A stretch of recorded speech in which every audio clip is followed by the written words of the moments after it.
हम लोग आए हैं जहाँ पे बचपन में घूमा करते थे, खेला करते थे, उसी एरिया में, मतलब गोसुपाली, जिसको बलुआ धूसा बोला जाता है। यहाँ पे पहले बहुत ज़्यादा पेड़ था, पेड़ पौधा बहुत सारा। यहाँ पे प्लेग्राउंड था क्रिकेट वगैरह का। अभी सब कुछ कट गया, जंगल झाड़ी उगा हुआ है फिर भी।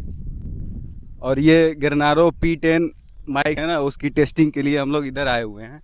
टेस्ट जोर से हवा चल रहा है, फिर भी साउंड कैसा आ रहा है, नॉइज कैंसलेशन कैसा है, ये कमेंट करके आप बताइए। एक माइक मेरे पास है, दूसरा माइक उस लड़के के पास है। देखिए बोलो माइक प्रिंस उधर से। माइक पता लगाने के लिए हम चेक करने के लिए यहाँ पे आए हैं। देखते हैं कैसा माइक जा रहा है उसका।